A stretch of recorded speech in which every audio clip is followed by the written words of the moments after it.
Chaque jour, Charles et Carole vous présentent la leçon de l'école du sabbat. Bienvenue dans votre émission Dieu nous parle. Nous leçon de dimanche, choisi et accepté en Christ. Une note de remerciement comprend généralement une description du ou des cadeaux reçus. Paul inclut une longue liste de dons dans Éphésiens 1, les versets 3 à 14, alors qu'il remercie Dieu pour les bénédictions de l'Évangile. Paul loue Dieu pour le fait qu'il nous a bénis de toutes sortes de bénédictions spirituelles dans les lieux célestes en Christ. Éphésiens 1, le verset 3 dans la version Louis II.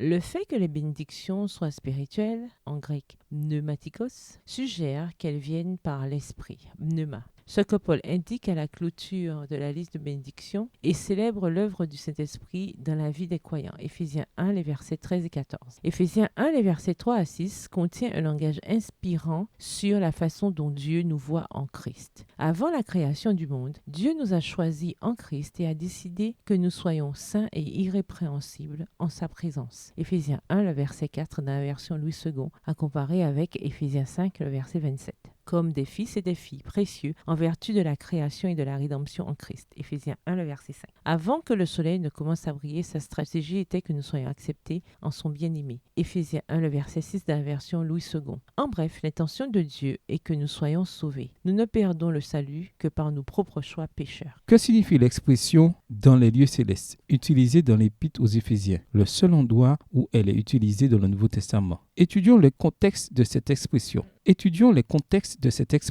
Lisons Éphésiens 1, les versets 3 et 20, Éphésiens 2, verset 6, Éphésiens 3, verset 10, Éphésiens 6, verset 12, et comparons-la à l'expression dans les cieux. Éphésiens 3, verset 15, Éphésiens 4, verset 10 et Éphésiens 6, verset 9. Éphésiens 1, les versets 3 et 20. Béni soit Dieu, le Père de notre Seigneur Jésus-Christ, qui nous a bénis de toutes sortes de bénédictions spirituelles dans les lieux célestes en Christ. Verset 20. Il l'a déployé en Christ en le ressuscitant des morts et en le faisant asseoir à sa droite dans les lieux célestes. Éphésiens 2, verset 6. Il nous a ressuscités ensemble et nous a fait asseoir ensemble dans les lieux célestes en Jésus-Christ. Éphésiens 3, le verset 10. Afin que les dominations et les autorités dans les lieux célestes connaissent aujourd'hui par l'Église la sagesse infiniment variée de Dieu. Éphésiens 6, verset 12. Car nous n'avons pas à lutter contre la chair et le sang, mais contre les dominations, contre les autorités, contre les princes de ce monde de ténèbres, contre les esprits méchants dans les lieux célestes.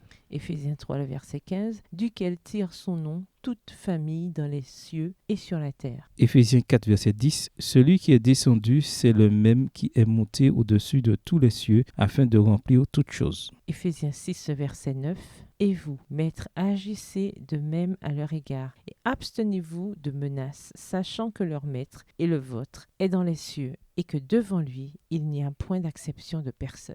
Dans l'Épître aux Éphésiens, les expressions « dans les lieux célestes » et « dans les cieux » désignent le ciel comme la demeure de Dieu. Éphésiens 1, verset 3, Éphésiens 6, verset 9. L'endroit où habitent les puissances spirituelles. Éphésiens 1, verset 10, 20 et 21. Éphésiens 3, 10 et 15 et Éphésiens 6, verset 12. Et l'endroit où l'exaltation de Christ à la droite du Père eut lieu. Éphésiens 1, verset 20. Les croyants ont accès à ces lieux célestes dans le présent comme étant la sphère d'où les bénédictions spirituelles sont offertes par Christ. Éphésiens 1, verset 3, Éphésiens 2, verset 6. Bien que les lieux célestes soient devenus un lieu de bénédiction pour les croyants, ils sont toujours des lieux de conflit de la part des puissances maléfiques qui contestent la seigneurie de Christ. Éphésiens 3, verset 10, Éphésiens 6, verset 12. Attardez-vous sur Éphésiens 1, le verset 4, qui dit que nous avons été choisis en lui, Christ, avant la fondation du monde. Qu'est-ce que cela veut nous dire? Comment cela nous révèle l'amour de Dieu et son désir que nous soyons sauvés? Au revoir. Et à demain si Dieu veut.